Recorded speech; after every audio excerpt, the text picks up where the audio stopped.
Hello guys, welcome to the channel, welcome to the show. So today guys, we are going to be looking at education, and we are going to be looking at the functionalist perspective on education. So without further ado guys, before you get into the video, just please show some love by subscribing. Okay, so we are going to start by defining education, and then we are now going to be looking at the functionalist perspective on education. As you all know guys, functionalists, they see everything on a positive point of view. They see everything functional in the society. On all the topics that we did, the topics which include families, they see family functional. On the topics that we did gender, they see gender functional in the society. As the topic that we did social policies, they see social policies functional in the society. So just check on those things that we did. So let's define the term education, and then we are going to be looking at the functionalist perspective on education. So education, it is the acquisition of knowledge intentionally or unintentionally, either in formal or non-formal institutions. So we have two types of education. So the two types of education that we have is formal education. So formal education can be defined as a learning process which takes place in a formal education institution, for example, the school. And we also have informal education. So informal education, it takes place mostly outside formal education. For example, we have the family. Informal education teaches individuals how to dress, cook, bath, etc. But some of these functional, they are now also being taught in formal institutions, so don't confuse yourself. Okay guys, so let's look at the functionalist views on education. As I have said before, functionalists, they see everything functional, they see everything on a positive point of view in the society. So which means that they see educational good in the society. So alll is the first functionalist we are going to talk about, and we are going to also look at Talcott Parsons, which is the second, and now we are going to look at Davis and Moore, who are other functionalists. Then after that, we are going to be looking at the criticism of functionalism. So let's look at this functionalism in detail, starting with alll. So alll says that education, it fosters social solidarity in the society. alll saw the major function of the family alll saw the major function of education as transmitting of society's norms and values. Okay, he argues that the role of education is to fix the child with the norms and values of the society. Without this, cooperation, social solidarity, and social life itself will be impossible. Hence, the role of education is to maintain social solidarity in the society. So he's just talking about social solidarity, who is Durkheim. The child being fixed with the norms and values of the society. Education transmitting norms and values of the society. Thereby, without this, social solidarity and even social life itself will be impossible. So that's Durkheim's view. Okay, another thing, Durkheim saw education as a miniature society. In other words, he's trying to say that education reflects what happens in the society. So we also have education. Durkheim also talks about education and cooperation. So what does Durkheim how does he expurgated, how does he explain this term of education and cooperation? Durkheim argues that education provides functions that cannot be provided by other institutions like the family, in the sense that education, it teaches universal values. He maintains that in school, individuals are taught to interact and cooperate with strangers, those who are neither their kin or friends. This value is functional in the society as a whole because individuals will meet strangers outside the family and school community. This therefore suggests that education is a miniature society and it fosters cooperation. So he's just saying that education fosters cooperation. It enables people to mingle and mix with people who are strangers to them, and thereby when we are talking with our strangers, when we are interacting with strangers, it means that we are cooperating. So he says that education and cooperation. Another thing which Durkheim talks on education is that education and division of labor. He said that education teaches individuals specific skills necessary for their occupations.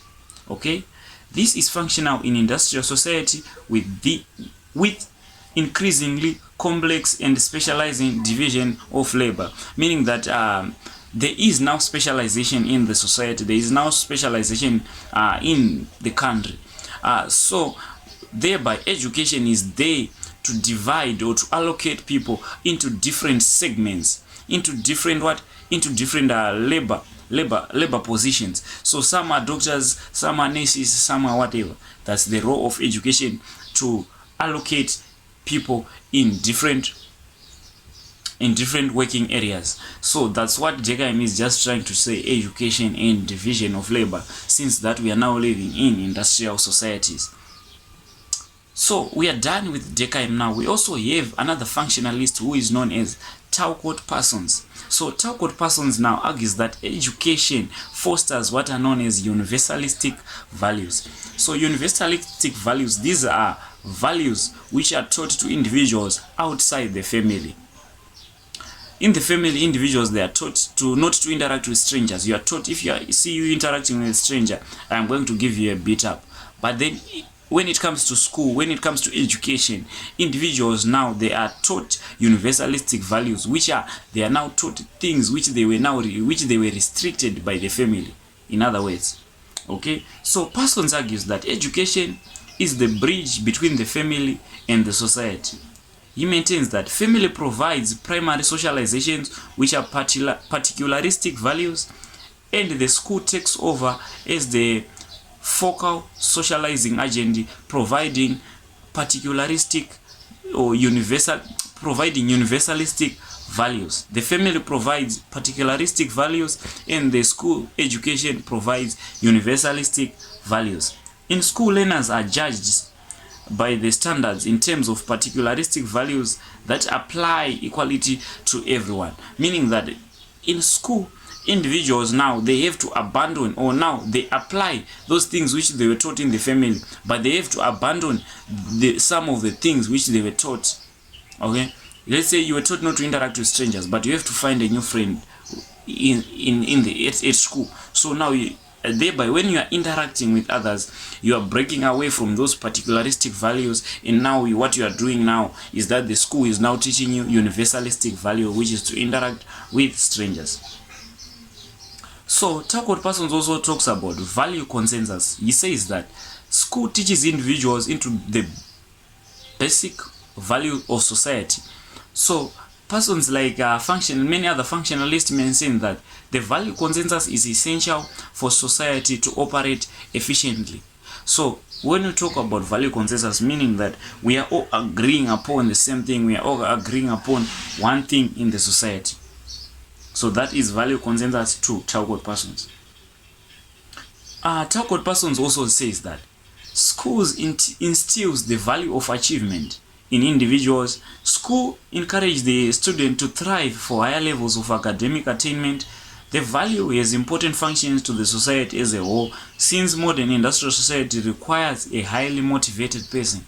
So the value of achievement is what Talcott Parsons is also talking about, that school people, they thrive, they try by all means to achieve in the society. Thereby, when they do that in the society, at workplaces, they need people who are highly motivated. So he also talks about education and equality of opportunities. By placing individuals in the same classroom and allowing them to compete on equal terms in examination, this fosters the value of equal opportunity. Hence, schools are seen as operating on meritocratic principles. Thereby, what he's trying to say that we are all given the same opportunity when it comes to education. We are all given the same opportunities when it comes to learning, and thereby this means that whether boys and girls, we are all equal. So education and equality. So the last functionalist that we have here are Davis and Moore.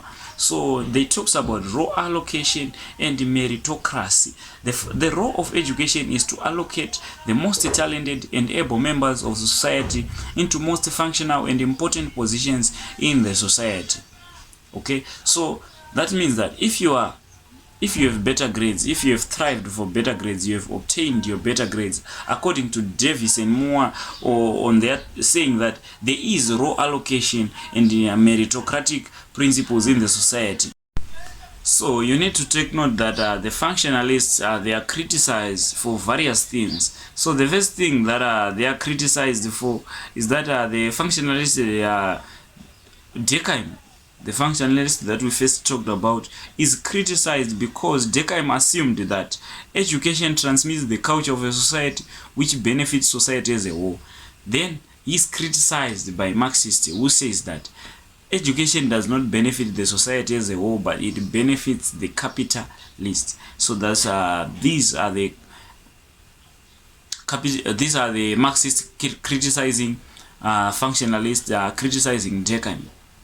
So while Durkheim saw education as maintaining social solidarity, critics have argued that there is no solidarity in education because there is competition. Hence, education gives more stress than solidarity, since there is competition in the society. More so, they says that education brings more stress than solidarity because an individual will spend the whole night burning the midnight oil reading, and then the teacher rewards you with low marks. Thereby this causes stress. Hence education brings more stress than solidarity.